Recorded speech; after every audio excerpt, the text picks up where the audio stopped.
Қайырлы күн достар, сіздер Медикон білім каналындасыздар. Сіздермен бірге мен Алихан Ғаниұлы, және бүгін біз жүрек етінің физиологиялық қасиеттері туралы айтатын боламыз. Жалпы жүрек етінің 4 физиологиялық қасиеті бар. Олар қозғыштық, қозу өткізу, жиырылу және автоматизм қасиеттері. Алғашқы үшеуі бұл басқа да ет жасушаларына тән. Мысалы, қаңқа етінің жасушаларда олар қозғыштық, қозу өткізу және жиырылу қасиеттеріне ие. Бірақ автоматизм тек кардиомиоциттерге, яғни жүрек еті жасушаларына тән қасиет болып табылады.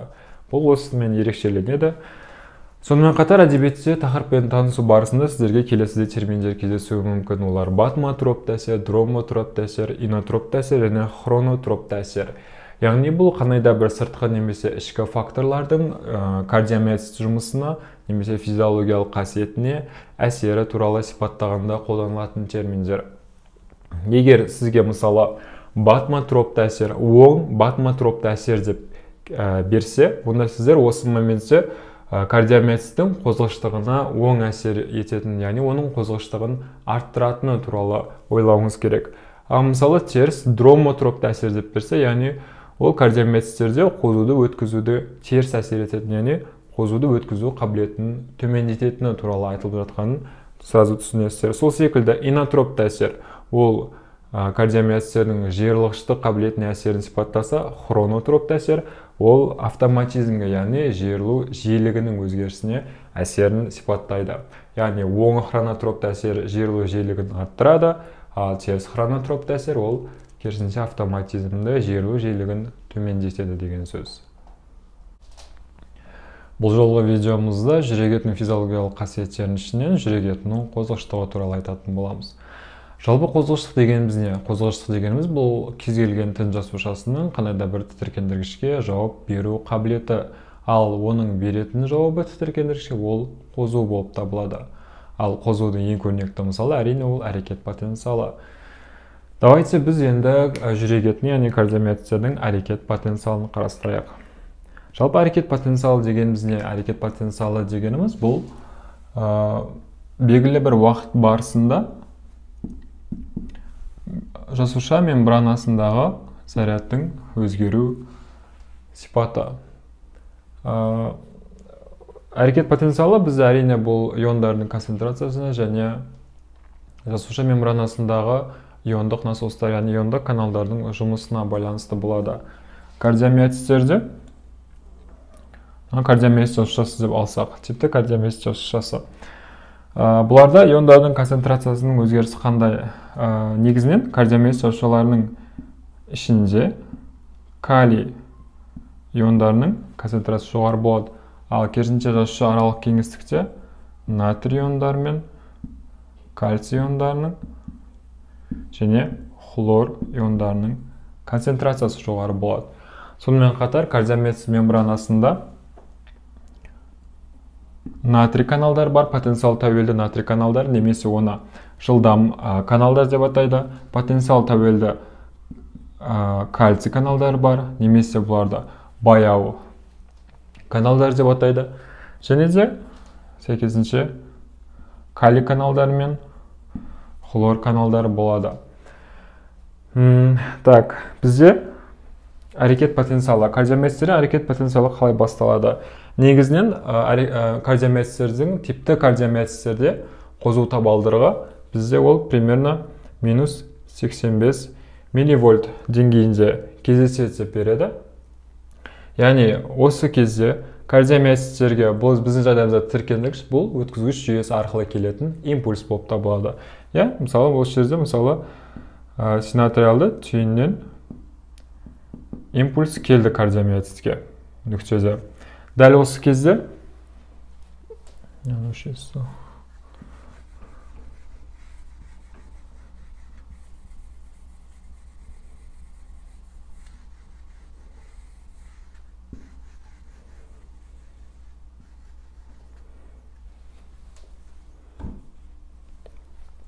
бізде бұл типті кардиомиоцит.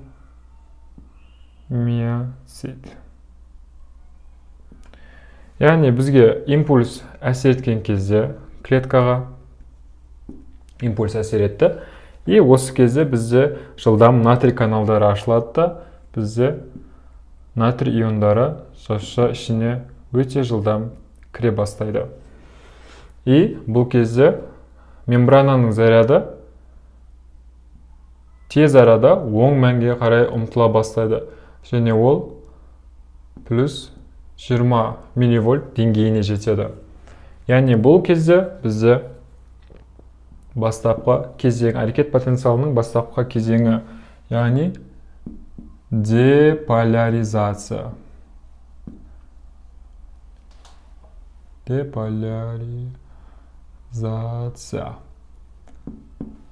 Кезеңі орын алды. Яғни бұл деполяризация кезеңінде жасуша мембранасы теріс зарядтан сразу оң мәнге қарай ұмтылды. Және бірақ бұл потенциал тәуелді натрий каналдары немесе атты жылдам каналдар. Бұлар өте жылдам уақытта енеді және қысқа уақытқа созылады. И бұның артынша потенциал тәуелді натрий каналдары белгілі зарядқа жеткеннен кейін жабылып қалады да. Бұл кезде калий каналдары ашылады, потенциал тәуелді калий каналдары. Және олар жасуша ішінен жасуша сыртына қарай шыға бастайды. Яғни жасуша өзінің оң зарядталған иондарынан айырылып жатыр. Яғни бұл сәтте потенциал бізде енді төмендей бастайды. Және бұл әрекет потенциалының бірінші кезеңіне сәйкес келеді.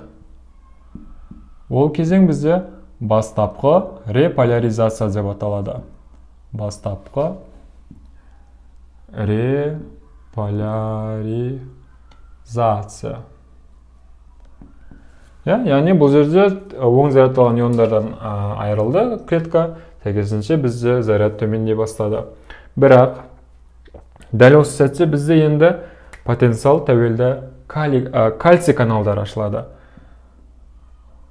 Кальций каналдары ашылады, және бұл кезде оң зарядталған кальций иондары жасуша ішіне ене бастайды.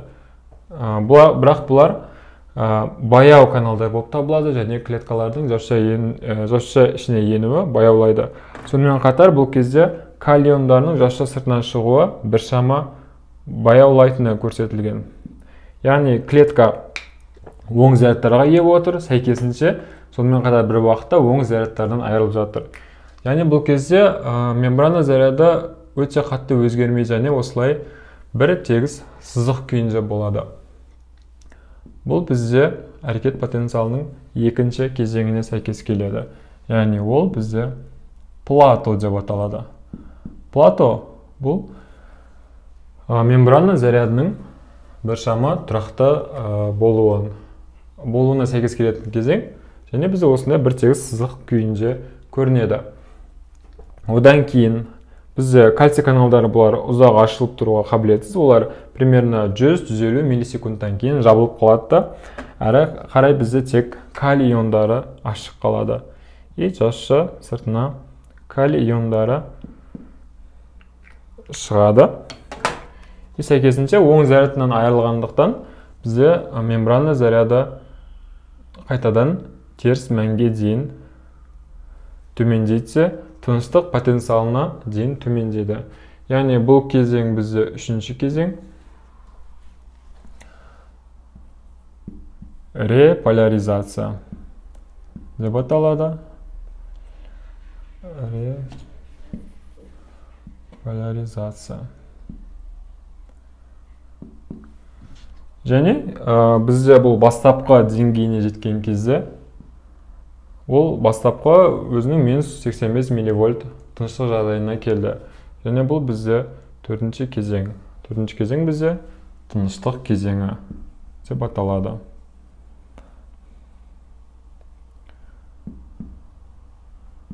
Тыныштық кезеңі. Яғни бастапқыда төртінші деңгей. И дәл осы моментте қайтадан бізде импульс кеп әсер еткеннен кезде бізде әрекет потенциалының келесі кезеңі қайтадан басталады. Яғни қайтадан бізде натрий потенциал тәуелді натрий каналдары, яғни жылдам каналдар ашылады, ол сразу деполяризация басталады. Одан кейін ол белгілі бір өзінің дәрежесіне жеткеннен кейін жабылып қалады да, әрі қарай калий каналдары ашылып, калий иондарын жасуша сыртына шығуынан заряд қайтадан төмендей бастайды. Одан кейін кальций иондары ашылып, жасуша қайтадан оң зарядтарға ие бола бастағандықтан бізде сонымен қатар бір уақытта калий иондарынан айырылып жатыр. Яғни бұл жерде зарядтардың тепе-теңдігі орнап плато кезеңі болады. Одан кейін кальций каналдары жабылып, калий каналдары ғана ашық қалғандықтан оң зарядтардың жасуша сыртына шығуынан қайтадан бізде заряд, мембрана заряды төмендейді. Қайтадан ол тыныштық жағдайына келеді. Яғни бізде бұл кардиомиоциттердің әрекет потенциалының сызба нұсқасы. Одан кейін бізде мысалы сұрақ туындауы мүмкін. Натрий иондары кірді, калий иондары шығып жатыр. Бірақ келесі потенциал басталу үшін ол қайтадан натрий иондарының бәрі клетка сыртына шығу керек, калий иондары клетка ішіне қайта оралу керек. Бұл кезде бізде арнайы насостар қызмет атқарады. Олар, яғни АТФ тәуелді калий натрий насостары және натрий кальций насостары. Яғни тыныштық жағдайына келген кезде қайтадан бізде мембрананың натрий иондарына өткізгіштігі артады, кальций иондарына өткізгіштігі артады. Сәйкесінше натрий иондарының есебінен кальций иондары жасуша сыртына шығады. Ал жасуша ішіндегі натрий мөлшерінің жоғары концентрациясы ол АТФ энергиясын пайдалану арқылы калий иондарын жасуша ішіне енгізіп, натрий иондарын клетка сыртына шығарады. Осылай бізде қайтадан төртінші тыныштық жағдайында иондардың бастапқы тепе-теңдігі орнайды. Сонымен қатар бізде қозғалыштықтың кезеңдерін ажыратады. Қозғалыштың жалпы 3 кезеңі бар. Олар абсолютті рефрактометрлік кезең, салыстырмалы рефрактометрлік кезең және супернормальдық кезеңдер. Бұл кезеңдерді әрекет потенциалының мысалында қарастырсақ, бұл кезеңдердің не ерекшелігі бар? Абсолютті рефрактометрлік кезең бізде әрекет потенциалының 0-ші, 1-ші, 2-ші фазаларына сәйкес келеді. Және бұл кезде қандай да бір тітіркендіргіш кардиомиоциттерге әсер ететін болса, онда оған кардиомиоцит жасушасы жауап бермейді. Яғни бұл кезде кардиомиоцит жасушасы өзді қозудың шарықтау шегінде тұр. Яғни бұл жерде қандай да бір мысалы 20 милливольтпен мысалы мембрана заряды тұр. Сіз оған қаншалықты күшті әсермен әсер етсеңіз де, бұл кезде сіз кардиомиоцит мембранасының иондық насостардың, иондық каналдардың жұмысын өзгерте алмайсыз, себебі ол абсолютті рефрактометрлік кезеңінде. Одан кейін бізде салыстырмалы рефрактометрлік кезең басталады. Салыстырмалы рефрактометрлік кезең бұл 3-ші реполяризация кезеңінің басталу сатысына сәйкес келеді. Яғни бұл кезде егер де ауқымдырақ күшпен әсер ететін болсақ, ауқымдырақ зарядпен, ауқымдылы импульспен әсер ететін болса, онда бұл кезде біз сол импульске қарсы кардиомиоциттің жауабын ала аламыз. Яғни бұл кезде қандай да бір мембрана заряды мысалы плюс 15 болып тұрды. И біз бұл жерде дәл осы жерге мысалы плюс 30 милливольт зарядпен әсер еттік. И осы кезде біз оған жауап ала аламыз. Яғни келесі кардиомиоциттің жиырылуы осы кезде болу керек еді. Бірақ біз осы жерде бізге оған күшті импульс әсер еткендіктен келесі жиырылу осы кезде басталып кетеді де, ол осылай қайтадан келесі кардиомиоциттің жиырылуы орын алады. Ал нормада бізде ол осы кезде болу керек тұғын. Яғни уже жиырылу бізде ерте басталып кетеді. Салыстырмалы рефрактометрлік кезеңнің ерекшелігі осыда. Яғни қандай да бір күшті импульс немесе заряд әсер етсе, онда кардиомиоциттің жауабын алу мүмкіндігі бар. Үшінші супернормальдық кезең. Супернормальдық кезеңде кардиомиоцит жасушасы кез келген төмен заряд болсын, жоғары заряд болсын, кез келген тітіркендіргішті күшке өте ауқымды күшпен әсер етеді. Яғни бұл жерде сіз бұл яғни реполяризацияның аяқталу кезеңі мен тыныштық жағдайына сәйкес келеді және бұған кез келген әсер еткен күш оның өте күшті жауап қайтарумен көрінеді кардиомиоциттердің. Осы үш кезеңі ажыратады. Бұл үш кезеңді білудің бізге қандай маңызы бар деген сұрақ туындайды, дұрыс па? Бұл үш кезеңді білу бізді жүрек патологияларын емдеу кезінде, яғни жүректе бізде аритмиялар деген патология бар. Аритмия, яғни жүректің жиырылу реттілігінің бұзылысы болып табылады. Және осы бұзылыстың механизмін түсінумен оны емдеу кезінде біз осы қозғалыштың кезеңдерін білуіміз керек. Давайте оны экстрасистолар мысалында қарастырсақ. Бізде келесі схемада бізде бұл типті кардиомиоцитің әрекет потенциалы көрсетілген.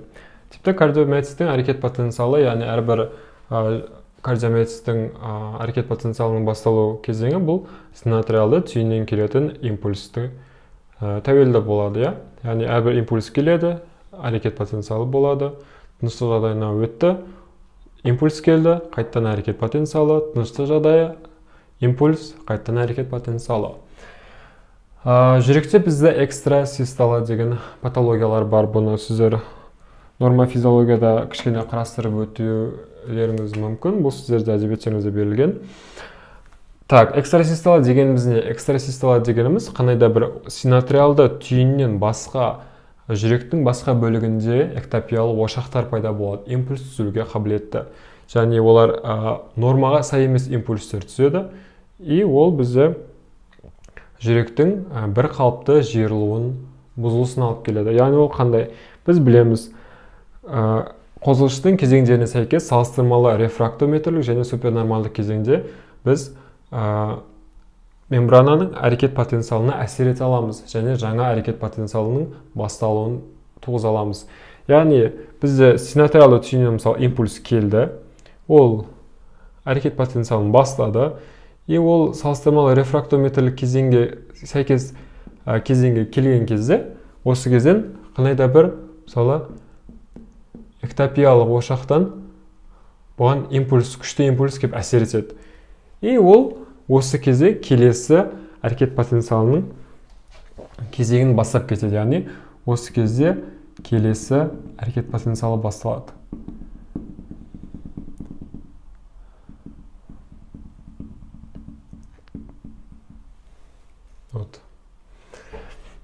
Яғни бұл жерде бұл кардиомиоцит жасушасының кезектен тыс жиырылуы болды. И ол жиырылу болғандықтан бұл жиырылу осы жиырылуда нормадағы синатриалды түйіннен келетін импульс кезектен тыс жиырылудағы әрекет потенциалының абсолютті рефрактометрлік кезеңіне сәйкес келіп қалды.